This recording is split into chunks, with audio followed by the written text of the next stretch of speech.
This podcast is powered by the pros at Paschal Air Plumbing and Electric. Arkansas owned, Arkansas operated. GoPaschal.com. I'm super excited to welcome in Scott Barrett of Fantasy Points. Now, I want to start a non-fantasy question. There is no better Matt Jones fan than our guy Scott Barrett. For those that haven't seen his social media picture, it is a picture of him at a pool table with a Matt Jones retro Jacksonville Jaguars shirt. Scott, as we go back to Matt's NFL days, as he's a coworker and a friend of ours, what drew you to Mr. Matt Jones? Well, it has to be the electric highlight reel dating back to college, his days at Arkansas. It has to be the glorious mustache. It has to be the fact that he is one of the most athletic players in NFL history. Like, if you look at his spider chart of his combine versus Calvin Johnson, it's like they're basically tied, which is insane. That he was a quarterback, immediately drafted round one, converted to wide receiver. Why wouldn't Matt Jones be your favorite player of all time? Scott, I need the details of where you got that shirt, because I want to show up one day to work in it and just look at Matt's face when he sees me sporting that. We'll post a picture of it after the interview, but it's great. So happy to have Scott in with us this morning. Scott, I've tried for 6 years with my co-host to get him into fantasy football. He has refused to. You're an expert in this category. Why should Tommy participate in fantasy football? Oh, I'd love to hear this. Why not? I feel like, you're just being like a contrarian to be a contrarian at this point. It's like I would never do that. Someone in their 40s who's never watched The Godfather. It's like, how have you not seen it by now? It's just a blast. I'd say give it a shot. I feel like 9 times out of 10, you become addicted. You get it right away. Is there a reason why you're not playing? I blamed it on time, and I don't know if that's a good excuse. I fear missing the deadline to get your roster and your team set each week, and then I end up in one of these ridiculous punishments that Ty and his buddies talk about. I don't want to be in a Waffle House eating a waffle every hour for 2 days. Right.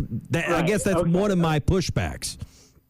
Okay, so it's rare for most leagues to have a serious last place punishment, so I wouldn't worry too much about that. And then there's also different types of fantasy leagues you could join. You could join best ball leagues where you never have to worry about deadlines or waivers or start-sit decisions, or you could just play in a more casual league where people are more forgiving of that. Yeah, I think you have plenty of options. I think your concerns are overstated, and Ty and I are going to have to get you into a good league that fits what you're trying to do. See, I wish we had SEC football fantasy leagues, that were more, and maybe there's one out there and I'm not aware, that were more prominent. That would be more up my alley. But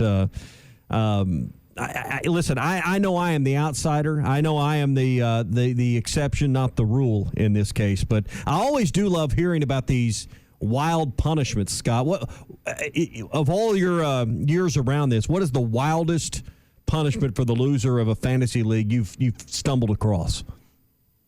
I heard someone did 48 hours in a Waffle House, which is I don't know why 24 to 48 hours. That's just 2 days of your life. That's rough. I did want to say 2 days took 2 years off your life. Is probably what happened. Yeah. I did want to say, by the way, there are college football SEC fantasy football leagues out there. So there you go, Tommy. Yeah. Well, Scott, I want to tie this in. Someone I know, Scott, had to dress up like Harley Quinn and go to a Comic-Con once. But if you got questions on that, Scott, you're free to ask who it might be that's on this interview. No one wants to see that picture. That took a year off. That might be worse than the Waffle House for 48 hours. Well, Scott, not like Tommy.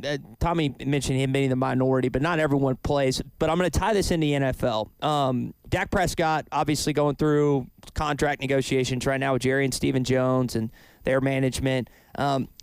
Just tie that into what you think maybe is going to happen with that situation and how that could affect him fantasy-wise too.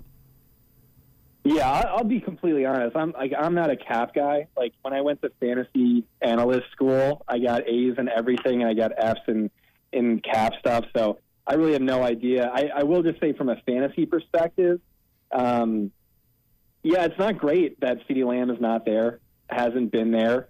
I was talking to an NFL insider, 2 years ago when Deebo Samuel had his holdout, and he was like, do not draft Deebo, avoid at all costs.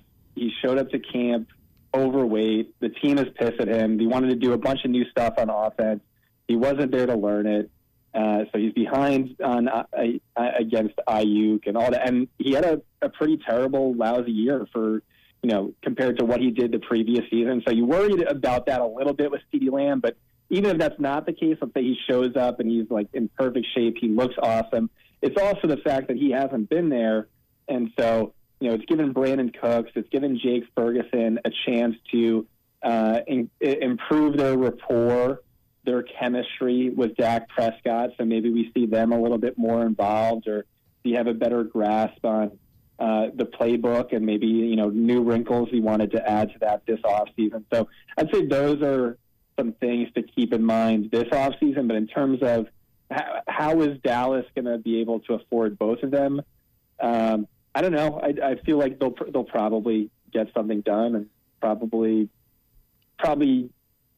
Again, I'm not a cap guy. I'd say CeeDee Lamb gets done in a few weeks, and then maybe Dak next offseason, but hopefully before then. I don't know. We're talking with Scott Barrett this morning, a little fantasy, a little NFL football, tying in both. Scott, Kansas City's the other big team in our market, and they went 2 straight. Last season did not go according to plan necessarily in the regular season, but they ended where they wanted to. No team has repeated 3 straight times in the Super Bowl era. Your thoughts on maybe what Mahomes, Kelsey look like as fantasy players, and is this the team that finally does it in the history of the National Football League? Oh, man. Yeah, you don't want to bet against Kansas City. I'd have to say, their odds of winning the Super Bowl this year have to be first or second best of any team in football. Probably them or the 49ers, again, who did run really bad with injury luck, particularly in the Super Bowl. Yeah. But yeah, they're a juggernaut team. They have this amazing defense, as we saw last year. They really won with their defense, and then they considerably upgraded their offense. They added some speed in Hollywood Brown and Xavier Worthy, two of the fastest wide receivers of all time, literally. Also really talented route runners. And so that's something that's been missing from this offense for a few years now is, Kansas City has been getting that too high coverage, and then they've kind of been dinking and dunking their way to these touchdowns. They've lost that. I think Patrick Mahomes last year during the regular season only had 2 deep passing touchdowns.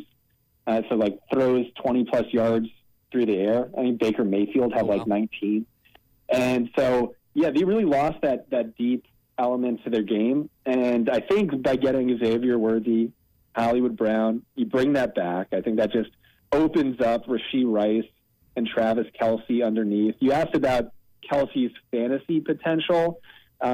You've heard Andy Reid say this. You've heard Travis Kelce say this, and I'm a little worried about this. I'm worried that they're just going to intend on preserving him for the playoffs.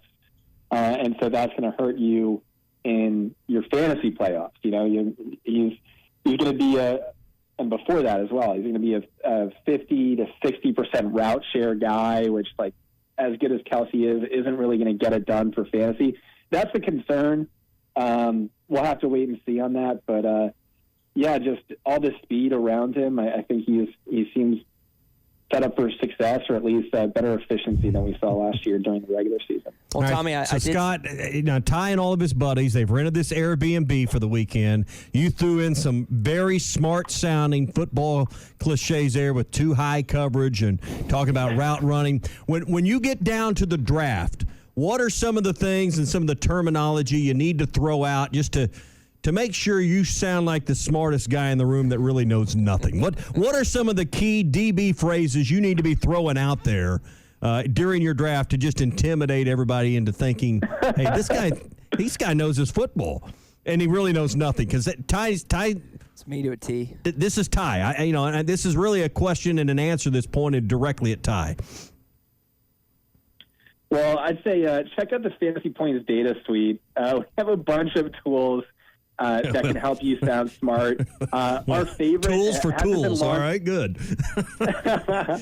We're 2 weeks away from it. I think it's going to be the greatest wide receiver stat ever invented. It's called average separation score. It looks at a player's average separation on each route, on each play, in each game to tell you who the best separators are. And so if you want to say Tank Dell had the best average separation score of any wide receiver against cover one, cover three, cover one, the 9 route, the curl route, you can have that with the Fantasy Points data suite. Yeah. Let's go. That's like and you need to say some of these things as you're pulling your glasses off. Drop some of these terms where you really, got people. Got a thick booklet. Tommy. Yeah, maybe chewing on the edge of your reading glasses as you're pouring over your material. I mean, really go the whole way with this thing, Ty. Tommy, you remember the SEC Media Days? Saban got asked about 12 personnel, and then he's like, do you know what 12 personnel is? And the reporter actually gave the answer correctly That's back. a good one, Ty. You need to show up and talk about 21 personnel, 11 personnel.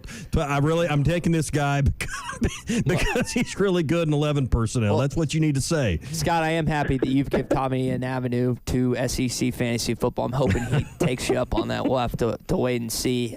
Earlier in the program, we talked about, I know you're busy a lot of weekends just working from the house or the office, but you probably gotten a chance to attend a stadium or venue. We mentioned our venues that we want to attend this fall. Do you have one earmarked for this upcoming calendar year of an NFL or college stadium that you're going to get to visit in conjunction with work and everything? Oh, yeah, I can't get away during the weekends, but I used to be a New York Giants season ticket holder for 25 years. Would go to every single home game. That's MetLife, right?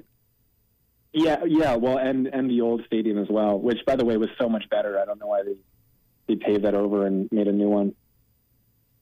Yeah, that's that is a good one. I've been there one time, Scott. That was back in it was actually post Twin Towers, which was kind of scary. It was 2003, 2004.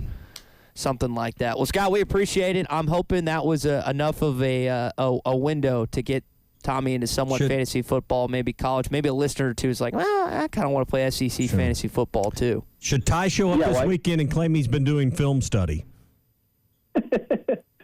I can't wait to come on next year and find out you're addicted to SEC fantasy and you have 50 teams and you're living in a Waffle House, you're paying rent. Yeah.